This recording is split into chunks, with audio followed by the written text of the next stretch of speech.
guys doing today? Welcome to my video, and this should be a really fun one. I am going to be highlighting the deck that you see on your screen right now. It is PEKKA Control, PEKKA Ram Lightning Control, and I absolutely love this deck. I first saw it in CCGS. Actually, a few players were using it in CCGS, and I've actually gotten 2 Grand Challenge wins in a row now, 12 wins, and what I want to do is share my latest replay, get into my last 12-win match against a Golem Elite Barbarian deck, which was pretty difficult, actually, and then I want to go to one of my clanmates who's much better player than I am, but if I can do it, hopefully you guys can do it. I mean, if you don't have Log, the only legendary in the deck, you can sub in Zap and still have success for resetting Inferno Towers with the PEKKA or taking out Skeleton Army, which are both great counters to your PEKKA. But your PEKKA, of course, in this deck is going to be more of a defensive tool, not an offensive tool, although in some cases, she might get to the Crown Tower, and that's a huge success if that happens. So here we are into my 12th win here in this second Grand Challenge in a row. I was rolling. I went 12-1 in the first Grand Challenge and 12-2 in the second Grand Challenge here. I'm going against this Golem deck, as I pointed out, so I'm kind of give a play-by-play what was going through my mind as I make these moves. And let's start out with the PEKKA placement there. I placed the PEKKA a little bit forward, not directly at the bridge, but I want to make sure she engages that Golem as soon as possible rather than dropping her way in the back. I don't want that Golem to get to my tower, so I'm going to pull it away using a tornado, and the PEKKA just has so much HP that she's able to distract those minions as well. So that was a really nice positive elixir trade for me. Only 10 elixir against his 11, so I'll take it. Actually, he used the Goblin. Okay, so it was a 12 versus... Oh, crap, Ash. Stop trying to do math, dude. Okay, I think I won in that exchange. So I'm going to send in the Ram as soon as I see him use the pump there, and I used Baby Dragon because I thought he might play Night Witch or the Skeleton Army. Of course, I miscalculated his rotation. He didn't even have Skeleton Army anywhere close to inside his hand. So here I opt to take out that elixir pump. I know he's playing Golem, and I know I'm at an elixir disadvantage at this point after I use the aggressive push with the Battle Ram and then the Lightning. So I have to be prepared to really pull out all my bags of tricks here against this big Golem push coming at me in the right lane. And you're going to see how I defend pretty well, given that, again, he has quite a significant elixir lead on me, about 5 or 6 elixir more than I do.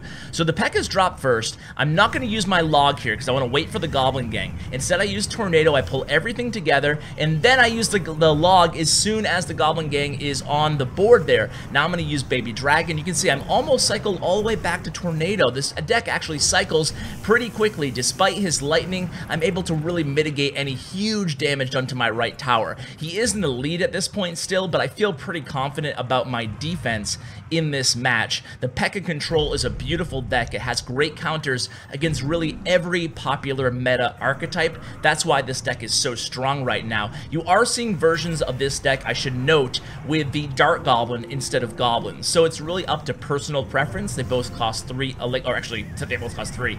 Goblins are a little bit cheaper is what I meant to say, so you can cycle a little bit faster. That's why I prefer Goblins, but hey, if you guys like the Dark Goblin, there's certainly nothing wrong with that as well. A little bit more defensive, a little bit more range, and a little bit more chip capability. So here comes a good counter push by me. Unfortunately, that Night Witch doing some serious work, so I opt to use a Tornado there offensively to get my Dragon targeting that tower, and luckily I was able to get 1 breath of fire on those minions in the right lane, preventing them from doing any damage to my right tower. So at this point, I know he's going to be coming at me. We're already in overtime with another big Golem push. So I decide to send in Goblins. If it was a Dark Goblin, I would have done the same thing at the right lane, at that tower, trying to do more chip damage because I knew he wasn't going to play anything to defend against them. Now, I knew whatever he played here, he was going to be giving me tremendous Lightning value. So whether it was a Night Witch, whether it was Elite Barbarians, I was going to use my Lightning. I need to chip away at that right tower. I do so there, and that was huge. What a great trade for me. I got a Log and a Lightning on that tower, and I took out the Elite Barbarians. Now we are cooking, guys. So at this point, I feel really good.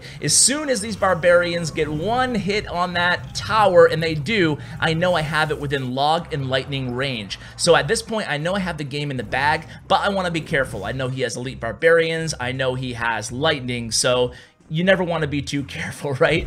So what I'm doing right now is just playing defensively at this point, cycling a little bit. I want to get log into my hand before I go ahead and use the lightning. So now I have log next card, I use my lightning, and boom, there it is, 12 wins, done and done. And you can see how incredibly stout this deck is defensively. It's just really strong.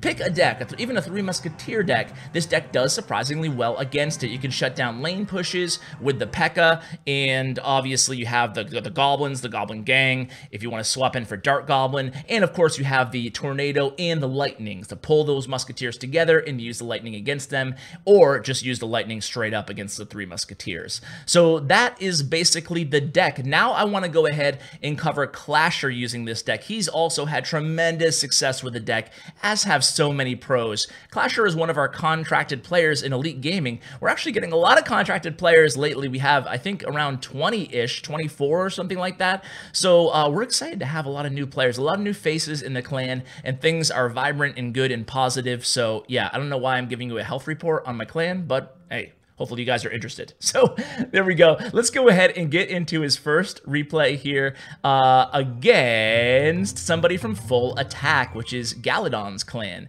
So we're going to be going against a bait deck, obviously. He has the Goblin Barrel in his starting hand, the opponent that is. And you can see our starting hand, not an obvious first play here. Personally, I probably would have, okay, well, I would have used the log. I was going to say, if I was going to make the first move, I probably would have either played Goblins at the bridge or split Goblin Gang in the back, or split Goblins in the back. All great moves. Obviously, you just want to keep the risk low on your starting play. This deck is better when you're defending first and then doing a nice counterattack rather than going super aggressive right out the gate. So here comes a Knight in the left lane. We saw the Goblin Barrel already, so we know he's playing bait, so we want to make sure we cycle back to the log and we don't burn our log on the Princess. So here comes a Battle Ram for us. Opponent opts to use the log there. We're just going to let that Battle Ram die at this point, and the Barbarians will do some chip damage to that Knight. So another key with this deck, guys, is just being patient early on. I mean, it's a control deck, so for those of you who aren't super familiar with the control archetype, nice call on that Juke log there, the log ready for that Juke Goblin Barrel in the back by Clasher, and that's why he's a pro and I'm not.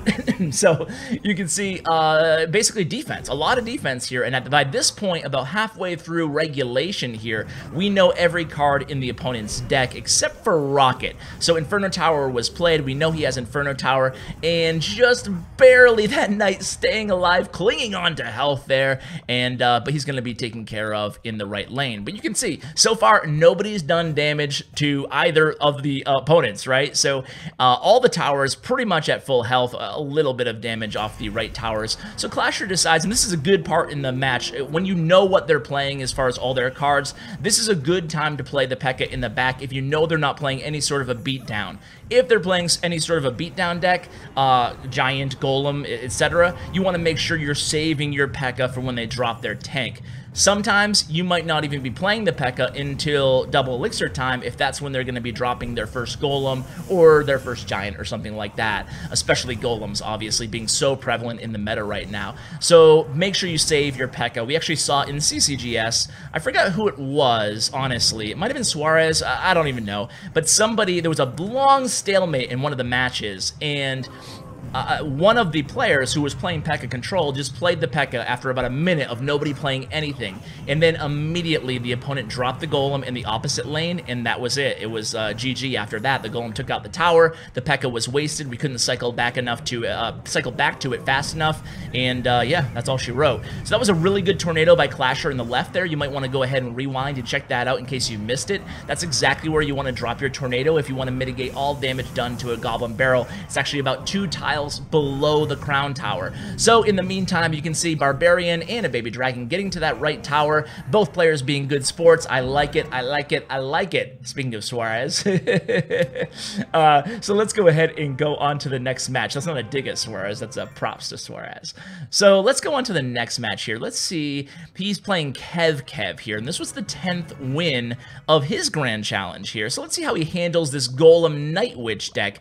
A little bit of a different variation than the Golem Golem deck that I was playing earlier. Of course, this deck having Night Witch. Night Witch is tough to deal with sometimes, but this deck has all the answers that you're going to need for the Night Witch. So a Clasher, again, not afraid to be aggressive if the opponent makes a costly play in the beginning in the opposite lane. So I did say this is a passive deck. I should give a caveat to you guys. If the opponent drops a pump or anything for 5 or more elixir, I mean, this was probably the exception. I guess 4 or more you can get by with.